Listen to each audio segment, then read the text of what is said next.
Here's your P1 pick of the day from the Rise Guys Morning Show. Boy, this guy right here, I have not seen as many people get all freaked out about a guest the way they have Ron Perlman. Excited for Ron Perlman. Let's get to it. Good morning, Ron. We're talking about Ron Perlman, right? I'm talking about you, sir. You have got Oh, yeah, okay, that guy. How you doing, guys? Thanks for having me on. Well, how are you, sir? I'm doing great, just great. Who are you friends with in Hollywood? I would imagine you would hang out with like a Danny Trejo.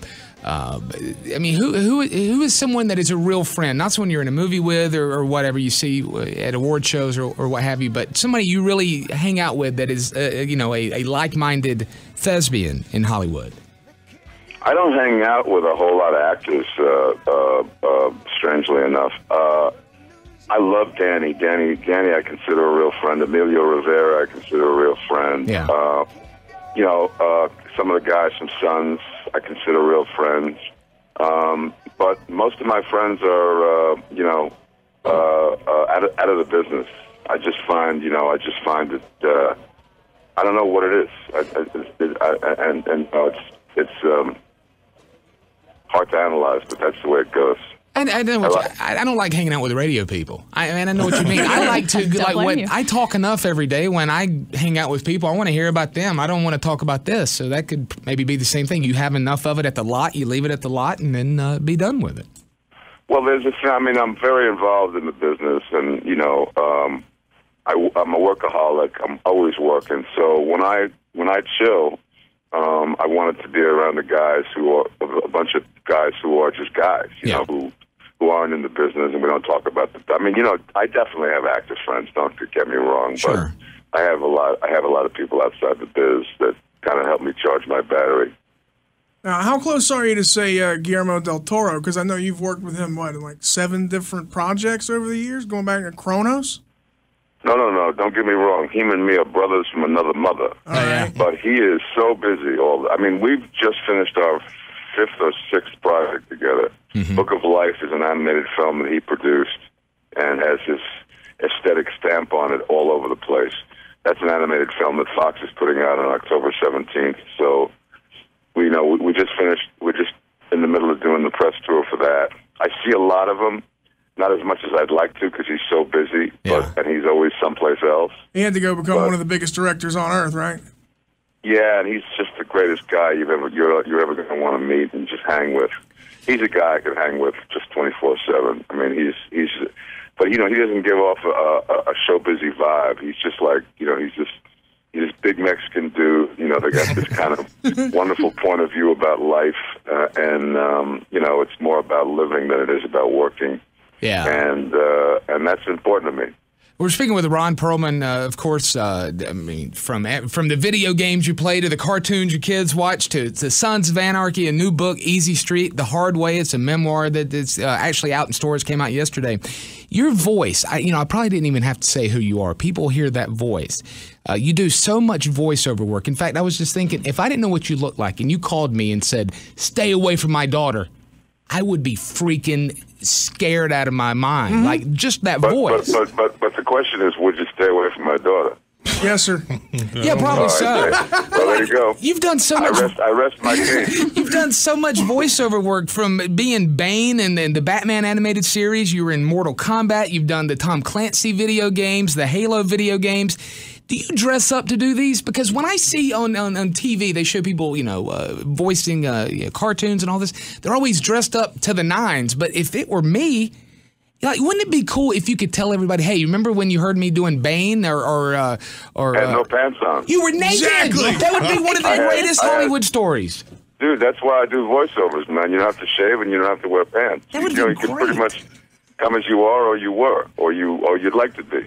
That's fantastic. Now, is that easy money? It's a wide menu of choices. Do you put, I know this is probably a silly question, but when you're doing the voiceover work and you're not in... Why worry now, my friend? Okay, well, screw it. If you're in a booth by yourself, where do you get that from? Like, when I do radio, I have to have somebody to play off of. I like to have somebody to bounce something off of, and I would feel it would be the same way in acting. So is it harder or is it easier to do voiceover work?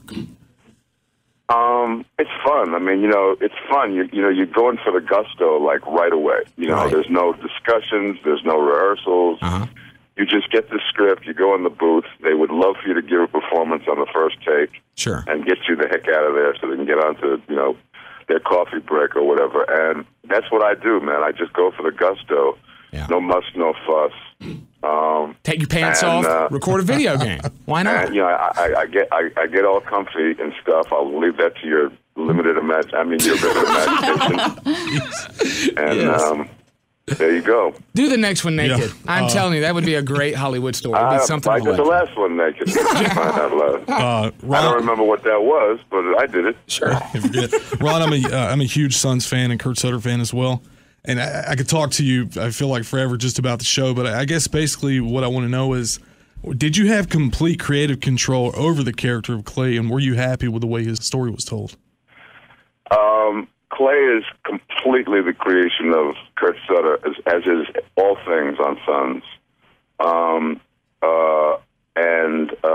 No, there was not a lot of collaboration. There was, he seemed to be interested in our opinion, and then went and did whatever he wanted anyway. But no, I actually, it's kind of well chronicled. I very much admired the character of Clay when we started the series, and then as he went off into his own little sordid and twisted world, I became more and more uncomfortable playing him because he became a guy that was quite different than the guy that he was initially. And he went to places that I certainly wouldn't have taken him. So, it was a bit of a trade-off. I understood the dramatic value of it. I played it to the hilt. I try to give the performance that Kurt was wanting me to give based on what he was writing in the scripts, because that's my job. But it was uncomfortable, and the whole kind of wind-up was quite uncomfortable. We're speaking with Ron Perlman, of course, from, I can't just say from. I mean, Ron Perlman. I don't have to say where you're from. From everything, up and including Beauty and the Beast, which you won a Golden Globe for. And I got to ask real quick, where's the Golden Globe now 25 years later? I'm using it as a doorstop. I have my bathroom door refuses to stay closed or stay open. I can't remember what, but it works out really nice. It's nice and heavy.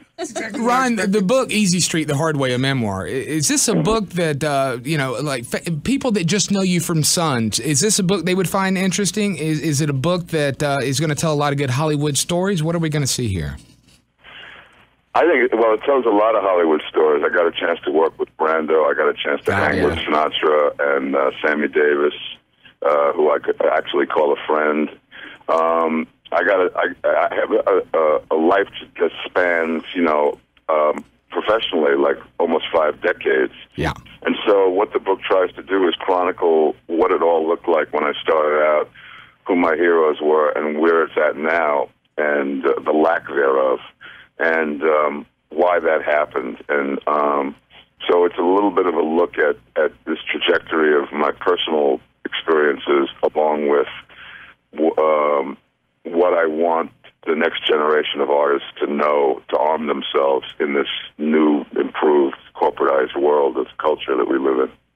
Man, you just sold a bunch of people on that book. I wish I had read that book 10 years ago. God, I had no idea about your infiltration into the Rat Pack. This is great. One last question. I'd be remiss if I didn't ask this. How should Sons end? If you got to decide and sit down with Kurt and decide how Sons of Anarchy is going to end, what's the best way to end it? I feel like, Theo Rossi should be the only guy left standing. Juice, yeah, I agree. I don't know why. I just, he's the most innocent of all of the characters. And if this thing truly is based on Hamlet, everybody dies. In Hamlet, the only one that lives is Horatio, and that would have been the Opie character. So we killed him in season 3, 4. I don't remember. But so kind of all bets are off. But if we're doing the Hamlet thing, which is what we're always meant to be doing, everybody dies. The factory, some warehouse should blow up and you're all dead. They're all dead. That's great. However it is, but I think Juice should be the only one standing, and he goes like, what do I do now? Because he has no resources. whatsoever. Well, that's the great thing. It would be unexpected. Everybody jumps all over Brad Gray, but that Sopranos ending, the story lives on because it didn't end. You know what I mean? That's the great art of storytelling. I love it. I can't wait for this book. Easy Street, The Hard Way, a memoir. Ron Perlman, honor to speak with you, sir. Your voice scares the hell out of me. And oddly enough, I've removed my pants talking with you. Oh. Fantastic. I'm really glad we shared that. Very good. Thank you, Ron Perlman. Have a good morning, sir. Thanks, Ron. Big Ron Perlman from Sons. Rise, guys. I just want to call up and say that your show is some kick ass. Keep up the good work. Carolina's #1 morning show. I don't know what I'd do without listening to y'all's show every day. I'd be bored as hell. 93.3 The Planet.